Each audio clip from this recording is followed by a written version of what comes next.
All right, I'll start off by letting everyone know that Daniel Jones will be our starting quarterback this season.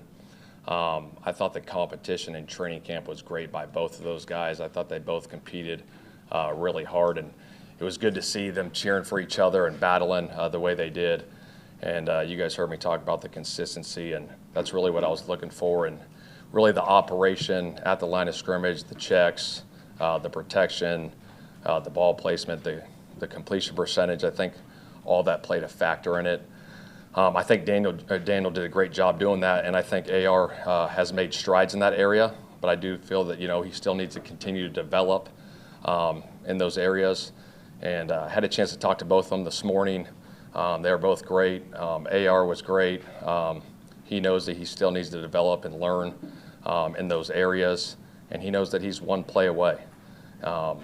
Let those guys know, let the team know this morning. Team's very supportive of Daniel, but also supportive of AR and his new role, and he's got to attack it the right way, and then we'll go from there. Shane, how long of a leash will Jones have? Look, he's our starting quarterback for the season. I don't want to have a quick leash on that. I feel confident in his abilities. Shane, why was it important for you to make that decision right now? Well, I think, we got 3 weeks for our first game, and I think it's fair to the team that they know who their starting quarterback's going to be, and they get those reps this week in practice and the following week and getting into game week. So there's just clarity at that position. Shane, how do you weigh playmaking versus the other duties of the quarterback, which you just outlined, and how did you resolve all that? Yeah, I think consistency, operation, moving the ball, being consistent on a daily basis. I think Daniel Jones, has done that. I think, that year they went to the playoffs. He was one game away from an NFC championship game and making the right decisions. And his completion percentage, I think that keeps us on track. So that's a big part of it. Obviously, you want to see the big plays. I think Daniel Jones is capable of that as well. Sean, why do you think you all can win with Daniel when his career record isn't good? And the last time we saw him play football for the Giants, it wasn't good.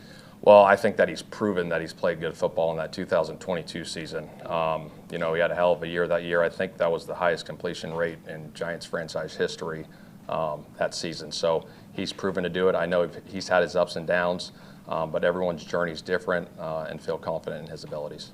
Do you think there's another level for Jones to kind of get to still? Yeah, I think so. I mean, he's going into, year 6, year 7. I think, guys continue to grow in their process with everything, and I think the guys have taken to him. He's a great communicator with the guys. You can see that veteran presence out there, so excited for that. That consistency operationally that you referenced, was it a significant difference between Daniel and Anthony, or was it close? I think it was close. I think, Daniel was ahead of him there. Like I said, I think there's still room for, AR to grow. I mean, he's 23 years old. He's still learning, still growing. And for the first time in his career, this is an opportunity for him to sit at the start of the season and learn in a different light, and attack it the right way. Shane, is that Baltimore play where he got sacked on? Is that a play where you need to grow from him? Yeah, that's not the deciding factor, but that's one of those things where you got to learn and grow from that, and then we go from there. What do the next 3 weeks look like for Daniel now? Well, coming up, obviously, with the preseason game, the starters aren't going to play in this game. Daniel nor AR will play. It'll be Riley and Bean. I want to get these threes going. It's their last opportunity. We're pretty banged up right now, so I want to get these guys healthy for week 1 and get these guys going. But this week for him, obviously, we'll get normal. This is like a normal game week for us. He'll get all the reps, obviously, with the ones, and then next week, we got cut down day. And then we got 2 good days of practice before we have the little 3-day weekend before we start, Miami. How delicate is this in terms of how you handle this with Anthony and how you explain it to him? Because you asked him to compete, he did compete, we saw practice every day. Mm-hmm. At minimum, it was a push. So just what was your message to him? Because he could argue he did what you asked him to do. Yeah, for sure. I mean, like I said, he handled it great. We sat down in my office this morning and talked, and I said, hey, here's the things that, you need to keep improving on. The things I hit earlier, about the consistency, and, he agreed. He's like, yeah, I got room for growth there. And I said, hey, you're one play away. And he told me the same thing. He's like, you're right, I am one play away. So I'm going to attack it the right way, knowing that if something happened to Daniel, he's got to be ready to go. Shane, I know you said that Daniel had a long leash, but last year when you made the switch, you had starters on the team asking for Anthony to come back, leaders on the team. Mm-hmm. I guess, how are you prepared to handle that, if that happens again this year?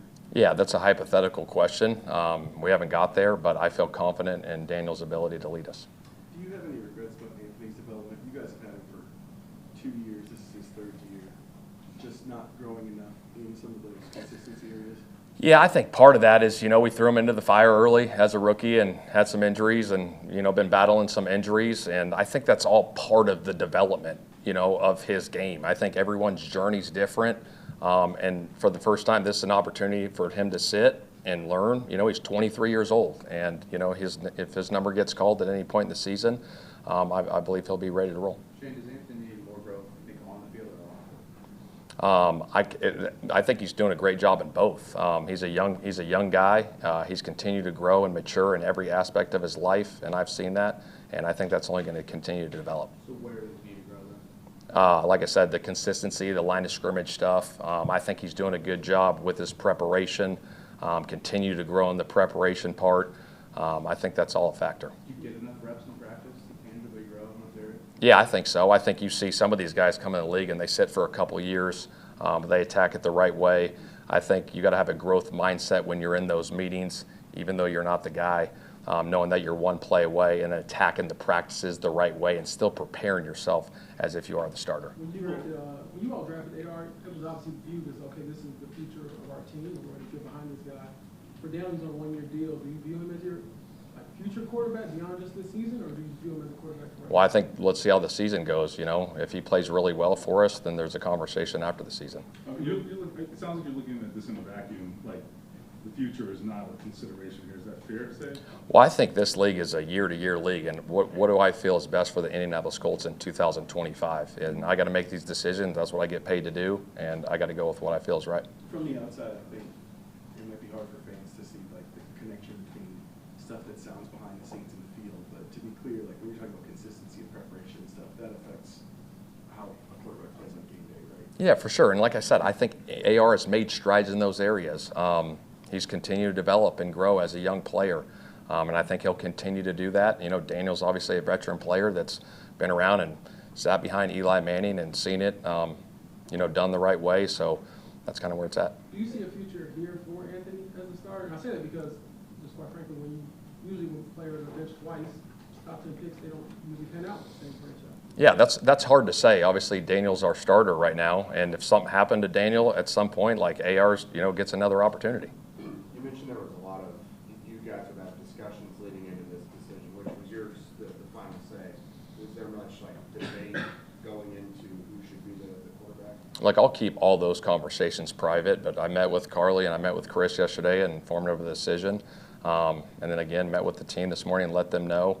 And those guys are going to be supportive of whoever's out there under center. Shane, ever since you guys drafted Anthony, you and members of the front office really stressed patience with him. Mm-hmm. Just to be frank, when you bench him for a second time, it kind of looks on the outside like you guys have lost patience with him. Is that fair to say? Well, I think everyone's development's different. You know what I mean? He's a young player. He's 23 years old. He's continued to mature and grow up, and I've seen strides in that, and he's going to continue to do that. Shane, you make it Darnold. I'm sorry. Shane, I know you don't care about marketing at all, but are you aware, do you care, that the Colts fans, from what we can hear in the vacuum of social media, they're very, very, very much behind Richardson?